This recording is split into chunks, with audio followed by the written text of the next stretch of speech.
EBCC kananina online tungto na tang tupa puanjang na ina patutuni tan buai nam lo ina sunzom thea tu zanina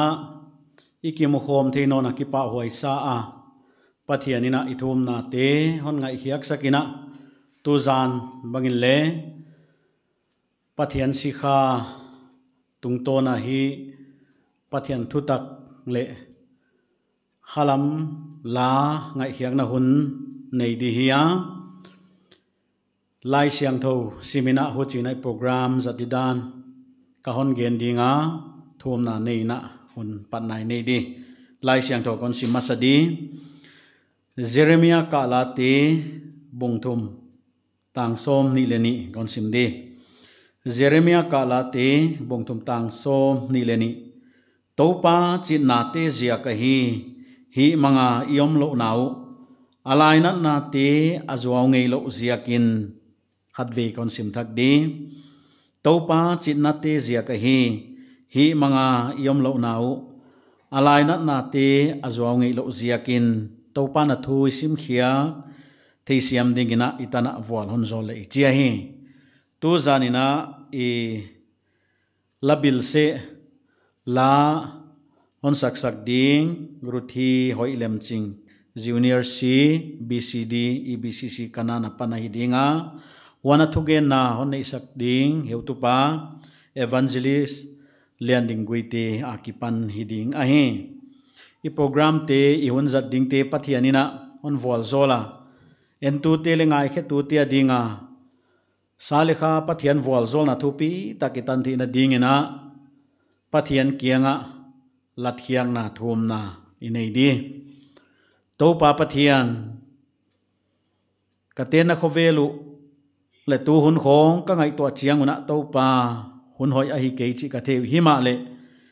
natang thupa gen theina ding kongte kha kinom nai ke ya online tungto na EBCC kananina kana patu tuni tan topa nang man bangma boy nam loina nahon pi towa kipa kin na kiang kipa thu kahon gen ahi topa tu zanina kalakwa nangong telin la na khainon polin la sading ruthi nangman din pi in la topa a ote ala sakhiak te tungtoni na topa khalamadang tak te adinga wal zol na hiya ngai khe tu tia dinga taina na thua topa va na te gilwa na te ngi theina dingina ka hong thuma wana topa nasikha tungtona thu hong tung ding te nangman topa ngai khe tu tia dinga wal zol na thupi tak mayong hiya thu gen tungtona topa ki ngai tu na te ai kele topa ki bol thang na te kiet thang na thupi tak te hong tunga topa among na a hui khwa a leng mai lowa topa ngai khe tu te aneu pe na ki pan lian pen tan pha ding a wal zol na thupi ta ko ngi thina dingina ngenin ka hong thu ma hi ki jang ding te nang manom pil na wana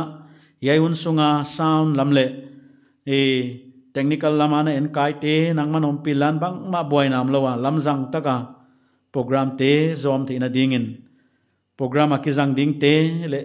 yai hun sunga vanjat tuam te nakhutan kem sakin ki pa thu genin ahoni ta hontan jesu ming kong thum hi amen.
ama sapenina EPCC kanan sabtuam te tunga kipa thu kagen nuam pathian zia ka dei sakna katanga hamba ka kisa kipa thu kahon ge na hi itu tu lai khovelina khamuan na ipoimo sermon message leng khamuan na lam ki gen khial het lo dia hi chi ka thei ma khovelina khamuan na comfort poimo ma hi wana tual sung kela community society sunga leng adia kin hei pandemic hi pi zia kina akwa ina topa ompi na le khamuan na ipoimo ahia uchi komina ingai tampi te na ahon paisan nunguna tu nina nang le ke yai muna hing le damini omlaya ucha khamwan na ipoimo komina adam lai te topan bang de hon de o chi lungsima ngai to na ananei ngei lengi om din ka ging ta tu zanina aziak asan pathian ka hi ke ya himale pathianin bel hi ai tan ahon dam sakna san amana theya himale kalung sima omma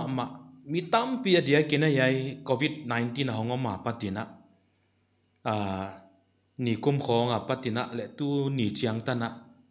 si na lusun na adia kin igam sunga konjidia tingai tampi te in sung mi te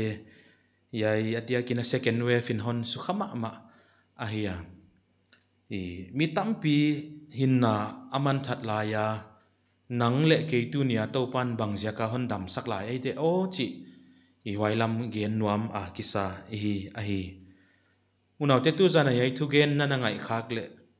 to pan bang zia ka tu ni tan ke ka hin na hon hoi lai ai de o chi anangai to thak ding ina ka hon nge na hi lai siang tho mun khat ka hon sim dia ithu gen nai zat khak di hoi tu tan chin hoi luka inagel bung som le thum tanggu ka panina tang kwa tan ka hon sim masadinga hi luk bung som le thum tanggu ka pan tang kwa tan wan yai gen te na agena kwa hia mina grep wana theipi kung khat aswan hi wan akunga ga ahong zonga khat leng amuke hi uchin grep gui kemi kyanga ngain kumthum sung yai thei kunga aga kawazong zela khat leng kamuke phukin bangdia mundala omnila wahia achi hi amana kyanga topa tu kumbek omhen la akim velin ka toding ekin ka phungwu lai dia huchi aga le ahoi ding aga keile phuk main achi hi athui sim thakin topa non walzol sakhen den chiang ina athu igen lut khadia hebrewsforchristians.com kichi website mi leitung mi hingte si dan akigela khatve nang le YouTube Google khong ina daily world dates chi dan khong type in lan lut le china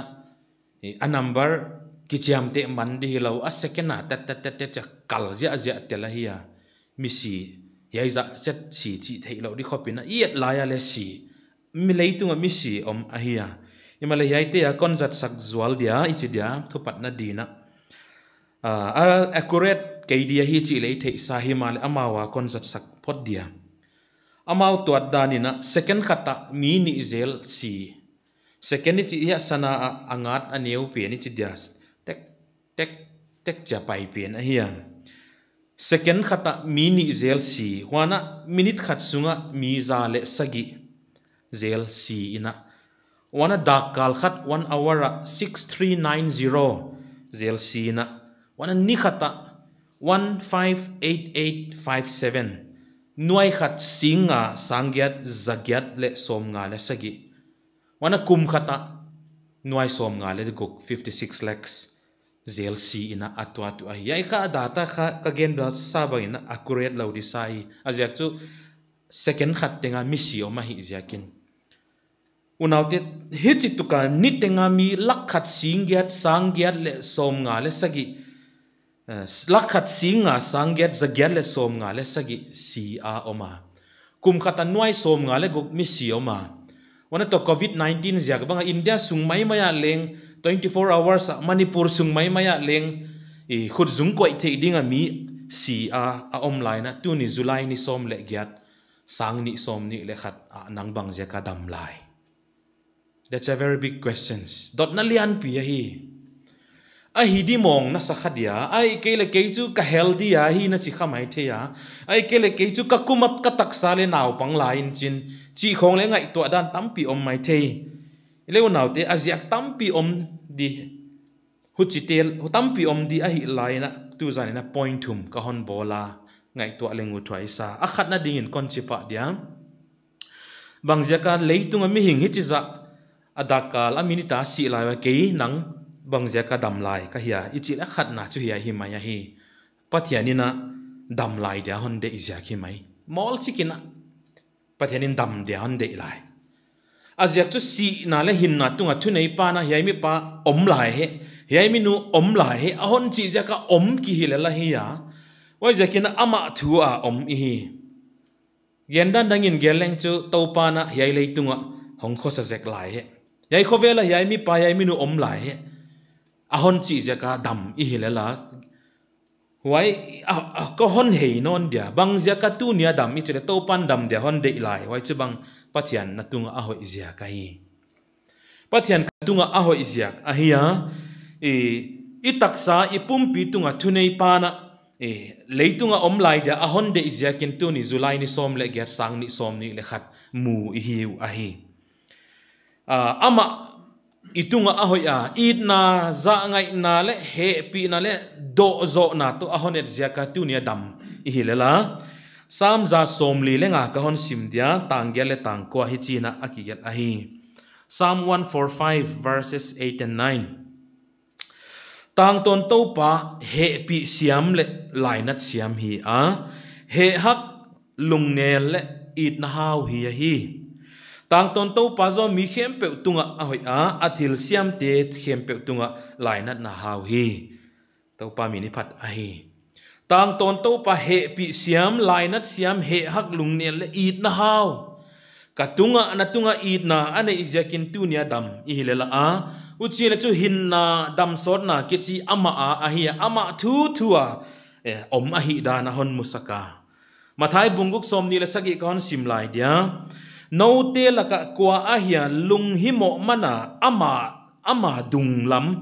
asan dan tong khat lel zong be lap the yai bang jaka kon ko hiya mi chile unaw te to pan yai lai siang towa ahon mu sak chu ihin na tunga thu ine ilo khiak dan kwa hiam khat na no le no kha na hai tu hiam ki be lap thei tha lo na hi wa hi na hin naw tunga thu na nei het ke yu wa hi chi hon sin sak na pin ingai to Jacob bunglia le chi ki mu som le li som le nga tang som le li som le nga jing changa bang hong tung ding yam chi na the ilo piu na hin naw banga hiya na hin naw tui mei vapor mist hong kai a theng ki pa bang le la hi yai ka de mama to pan tang som le nga to pan pha asak le idam dia yai bang tua bang hi leng na chi jok dingu a hi a chi to pan pha asak le idam dia wai jakin unaw te to pan pha asak jaka tu ni mu i manina to pa min i phatu a hi wai jakin bang ma mi hingla ma ki sak the na di a om ke chi hon ngai to asaka i hin na second khat le belap thailo te i hi dam na ki pe thailo te leng i hi la ya wai jakin to pan pha asak le idam dia na chi ding a chi ma bangin tu ni na bang jaka nang tu nia dam lai to pan pha asak zia ka hi unaw te to pa tunga lungkim lungdam wa isa hi ki en ma di ke leng ka ki en zela unaw te yai tan dam ding ina dena phanna la inga ibain hiai tan melmu ka omzo na it na hon khoto na hon pi na zia kele la hi chia unaute wai zakina ki enin lan keile ka ki ena unaute hiai tan dam ding in chu phu ka ki sama ma ke ya hi ile i bible in topan pha asak le idam dia chi ben topan pha asa it na le lai na to kidima ahau pathian na izagin tu ni melmu ihi yai ka hon sim lai dia sam som kwa na tanggele tang kwa indu kathulim lo na teu nama na koya agu ka khel na teu na mel wa ka na koi ta hi kadam sung ni teng tengun na he na amang zel kathulim lo na teu nama ana koi again na chui bible in ka khel na te nama achiang takaw ma hi to pa agu ka khel na te na ngon banga chen na mel wa ka na koi ta hi chi ve unaw te indu ngai to athak di yaitan mel muding ina ka ki en ma di keizo mi ka hoi zia ka hi keizo ka mi hoi lo hi chi thei diwal hi lo hi tu za na ekele yaitan idam hi ilai siang then to pan i khel na te hon muchian lo ma ilung sim tong a ingai to na kwa ma hon phok pi lo kwa ma hon thei pi lo te na tan mut suak pa x-ray hiam ekele bang hiam medical lama ki check chiang hon musuak sip hong ki vel chian na hong ki zong bang ina to pan ilusi papan i kheto tan hon muchian lama i hoi zia ka nangzo tu ni ka de bang in na hinga nangzo ka lung na tuak lo a yai tan damin hon chia hi chia huai banga hang san taka gen ngami diam tu zan unaw te i kha level a hoi hi mai le ke chu ka ki ngai to to pan a hon thei mai zen to bang ja ka ke yai tan dam lai ke dio ka jing tho ki pan ka lup tan to pan hi chi to ka hin khwa mu chiana bang ja ka ke dam lai ke dio i chin le lai siang tho ki get lai ve sam za som thum tang thum le tang lia tang ton to pa nang khel na te chiam te hi ding hi le chin to pa kwa ding zo ding a hian ama a hi hanga ki ta ka na theina ding a ngai dam na kianga hi to pa mi ni phat tang ton to pa nang khel na te chiam te hi le chin nama kwa ding zo ding a hian unaw te to pan na khel na mulo theilo wa hi zen ke ya na hin khozat dan ana mu khalowa hon ngai sak khalowa ana I mut san kha hon nungat san in chin na live thei khalowa ucha hon hing sak a hi zen ke ya na hoi lo dan a theya na fail dan a theya na khel dan a the na ginat lo dan a theya ka ginat lo dan a thei lo ma hi ma le nang mi te khel na chiam te hi le chin kwa na ma ding zo dia na te pathian hoi na focus ka hi bang ja ka tu nia nang hiai tan dam lai na hiam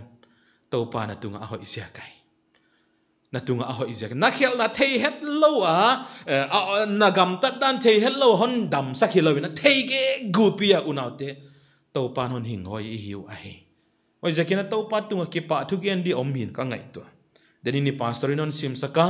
ka la te bung thum tang som ni ni som ni le thum kon sim lai to pa chit na te ja ka hi man thata yom lo mi hingla ma khat le a reason diom lo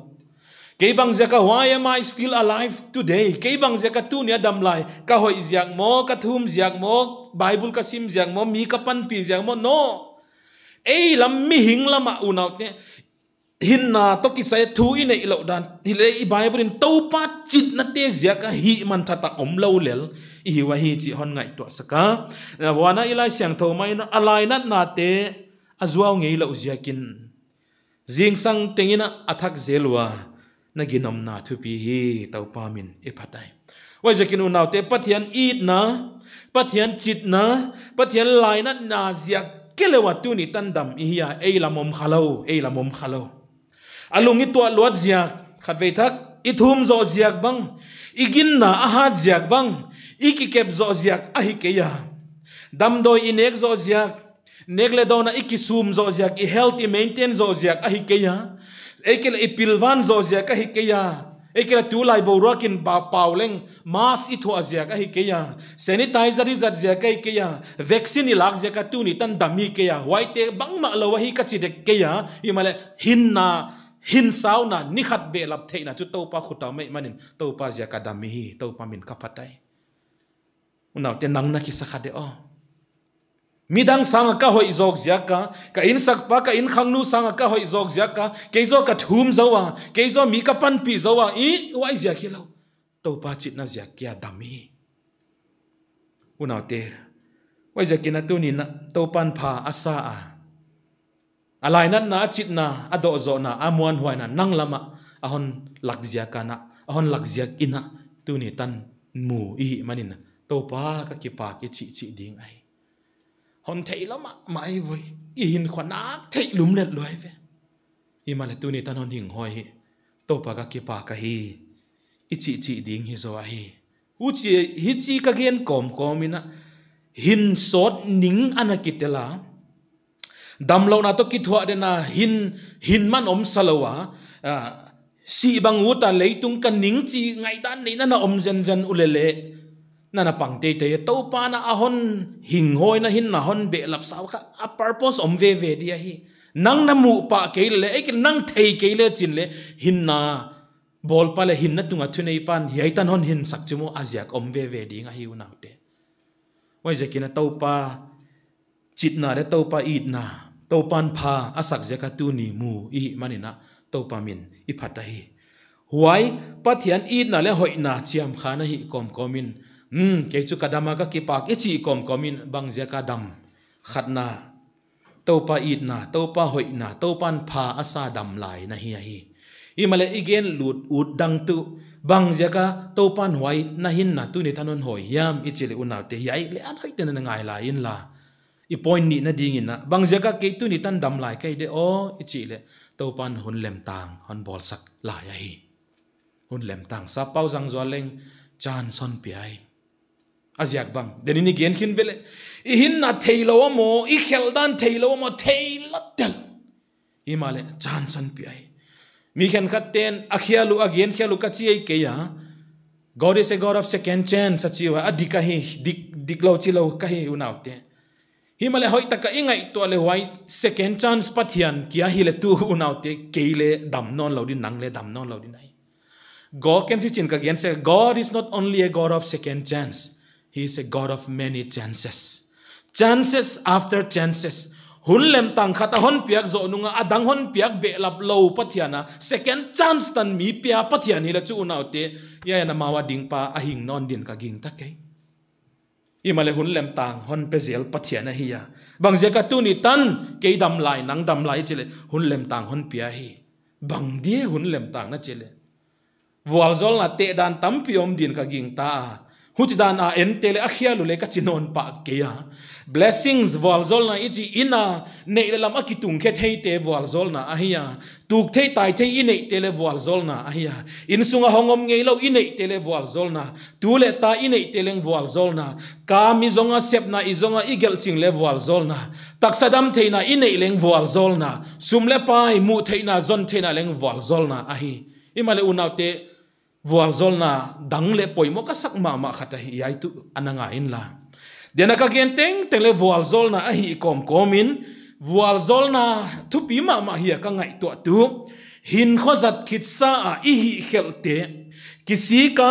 top sana bol dik le ki pan thak thei dinga ni thak hun thak damna mu kha wal zol na thu pi takai sapau kon jang zwal dia God gave us a new day so that we won't repeat the same mistakes or sin. Bang zeka topan nithakon piak hiami chile. Why hun paisa I khel na te pen repeat non lo dinga hun lem tang hon piak na ahi ken una ti hai kan kana wal zol na dang omil le ka thei ke ai. Dena ka gen tele wal zol na hi komina chance thak mu a ki pan thak thei dinga ni khat be la pa om kan kana wal zol na ki pa huai dangom din ka ngai to ke leng ka ki et chiang in unaute to pa ka ki pa ka hi khelte ka bol khelte ka chit lo na te ki zun na ki pan thak thei dinga ni thak na hon piak oi zekin unaute a hoi lama ki khek dinga lamet na nei a heitan hon dam sak hidin ka ki ngai to ma hi nang le wa hidin ka hon ging ta lian dingina bol khelte topa nunga zuina ai kele topa mit mo ichit zo lo na te I mistake I pass mistake te I repeat non lo na dingina topan ni thaka hon pia khia hi advantage granted a hi di mongin laken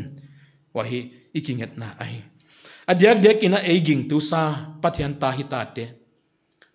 Jesus Christ ina khial non ken achi kha ken khaten kwa khial lawa om thei dila dem cha abungat tang igen dia zohan bunget som le khata kon chi tau pa mai dia Zohan bung gya tale ki gena angkom nu mei amatu angkom lai tak amatu Jesu na ngai dama himale khial non ken china paisa kai Bethsaida dila damlo zenga ompa Jesu na sudama khial non keno ahuchi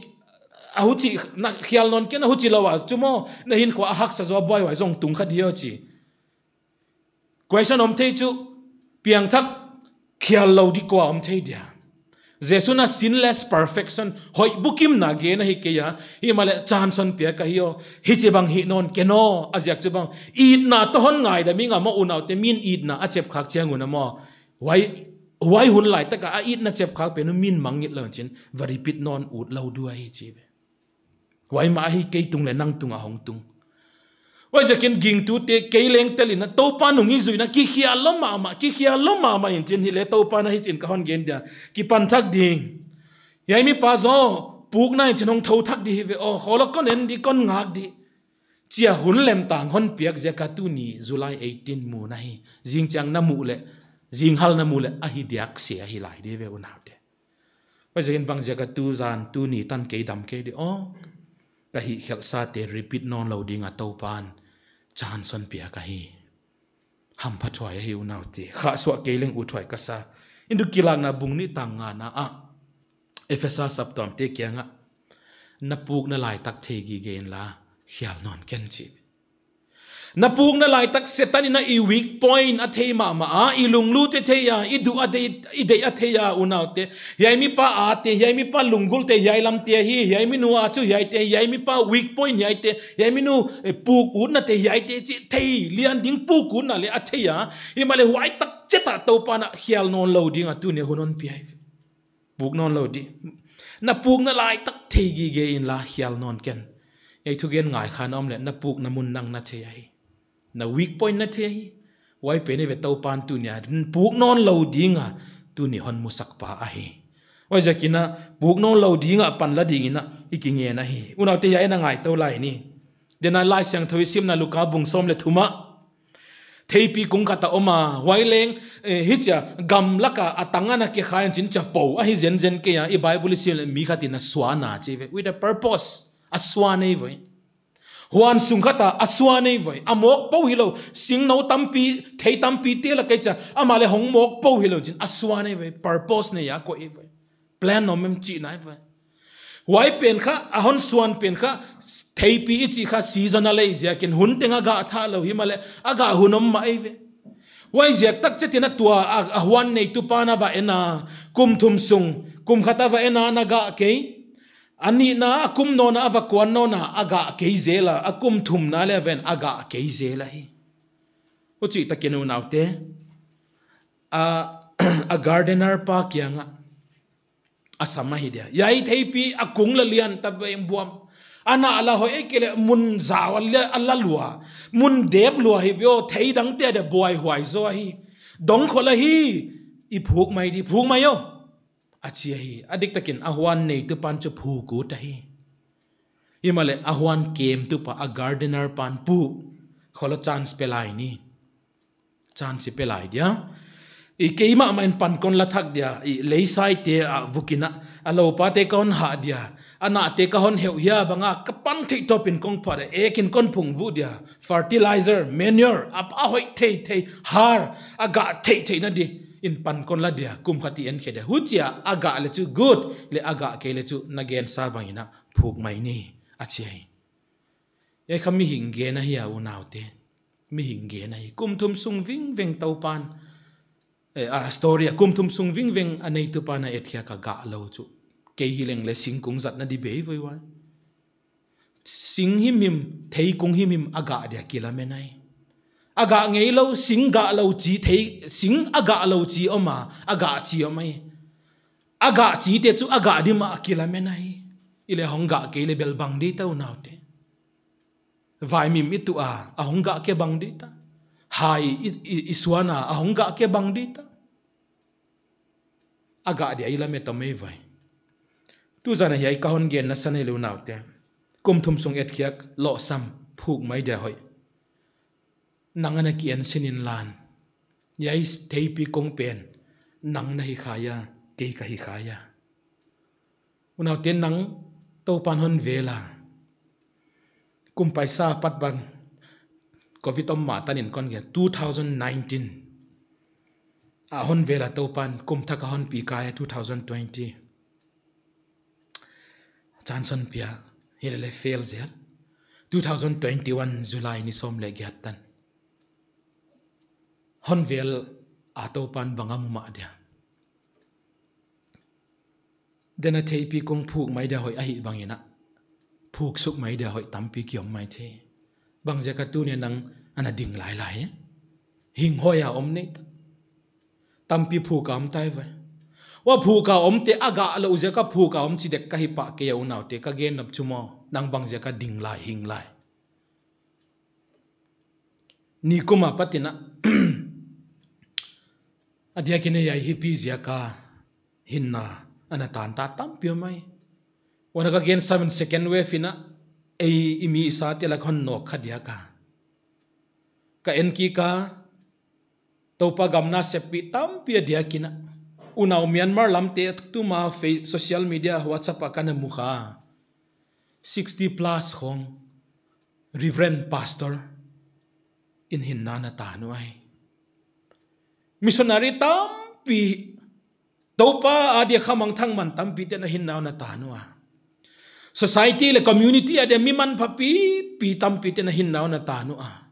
pathian mi zat tam pi te na hinnaw na tan ta wa unaw te ka ngai to aseka bang zia ka ke tu nia hing hoya om bang zia ka nang hing hoya om amau te sanga ka hoi zok tuan na di bangoma amau te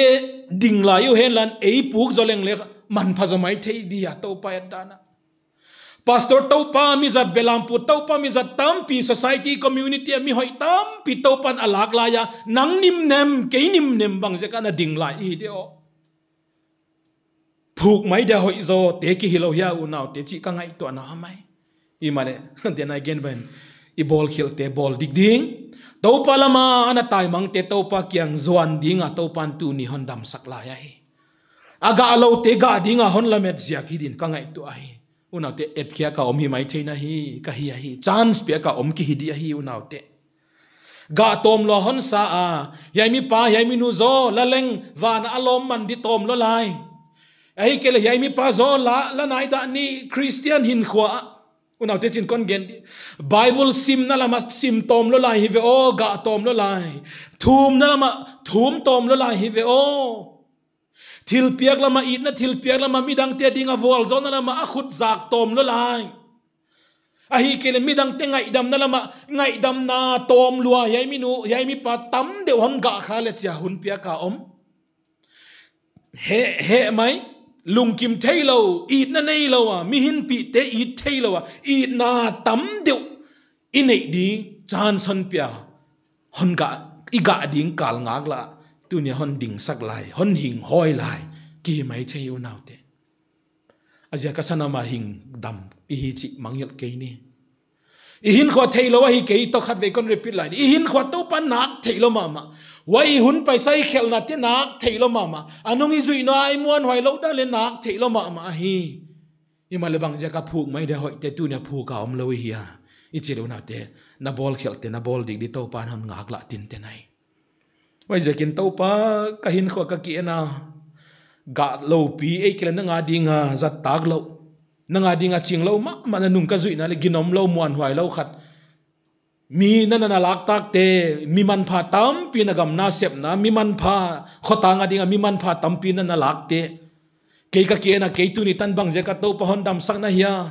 o ka ki pa ka hi to pa na hon lamet kha taw ma hi chi ka thei chi na to pa lama kalisuan thak diam unaw te huan veng tu pa na gardener pa na pu phuk nai ke ni ken pan kon la dia chia Jesus Christ I tan pa nung I zui na apa ke pa yai mi pa yai mi nu zo chan si pe lai di kanunga zui na pan la thak di ke ma man pan pi di ka hi pa a thei pi kong chu ama kia pang thei lo e voi thei pi kong chu ma ama le ama ki ga sak thei lo di le a gardener pa na pan pi ngai ba bang unaw te I to pa Jesus Christ nang le ke tanga kipia a pa gam khwale tu hi na hon tang saka pa kyanga den cha pa toy nai tan thida dinga pan hon lapan na hin khwa na siam pan sun zom no mai wai jeng to pa Jesu na hin khwa lal na thune na te pe thakin la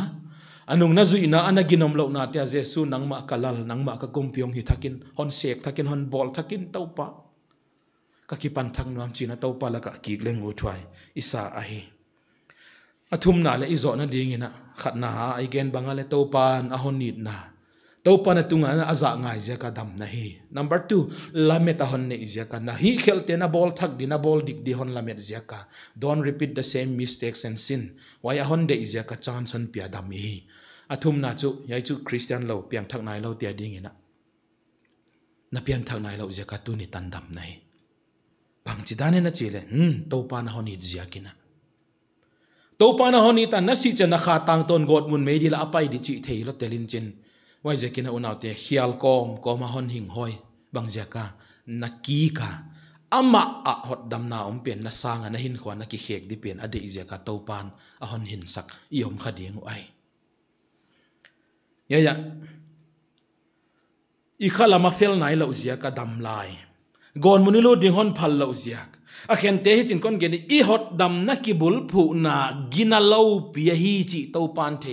nang la ki piang thak sak ma hi male to pan na foundation et chianga zat thei lo de hi che thei zia ka nagin na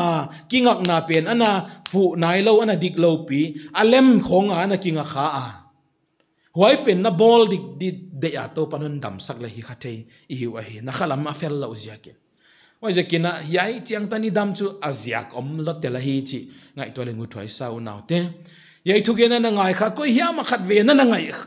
ngai kha khun chiang in u naw te i bible ina pian thana tak na ne nai ke le ilai siang thawina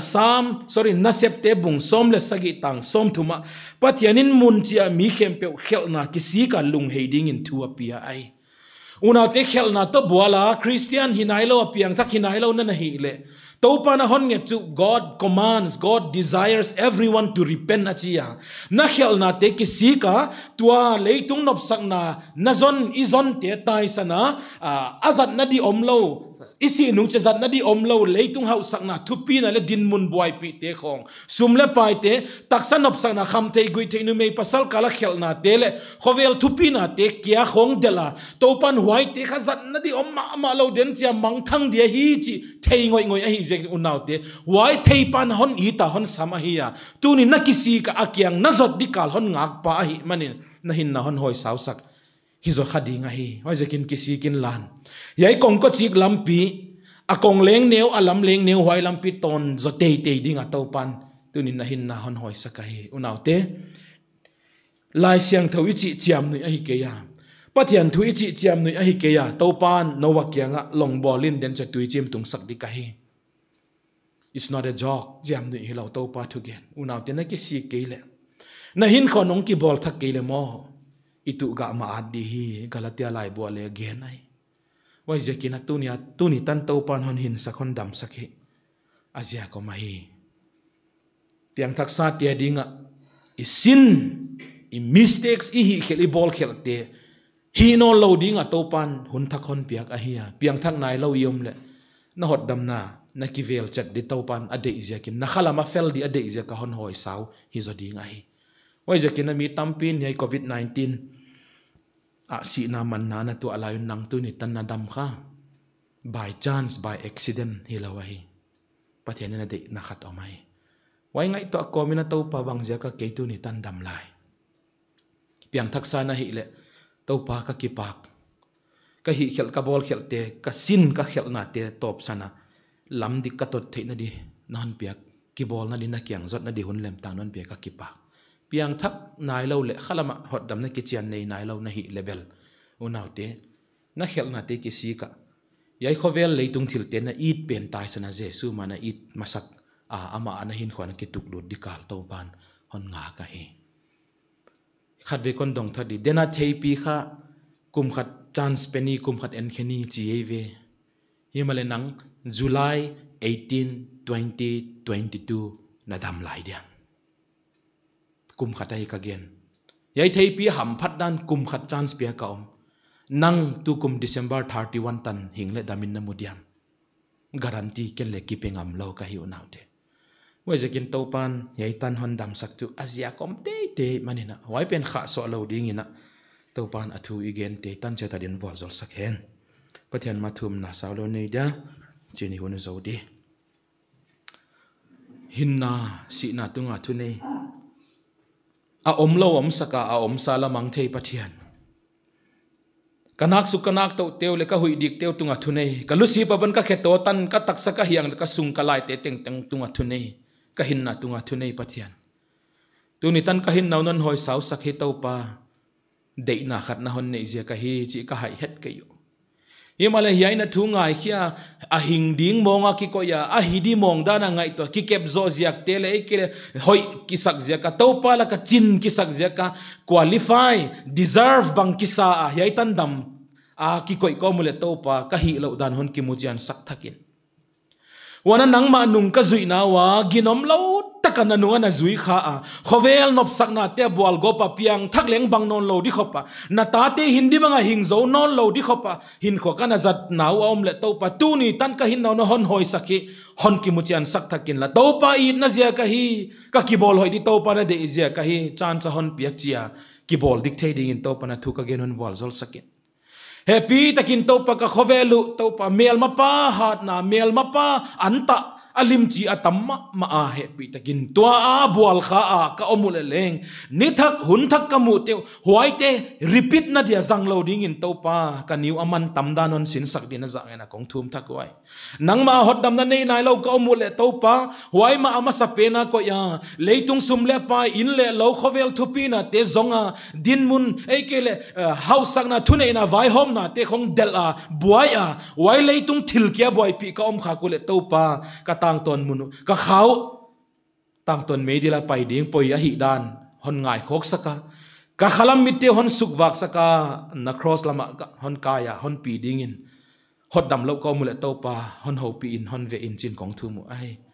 tu ni hai tan July ni som le gyat sang ni som ni le khat na hon dam sak mi tampin si na han mon aliam nunga ko hing le dama ka omu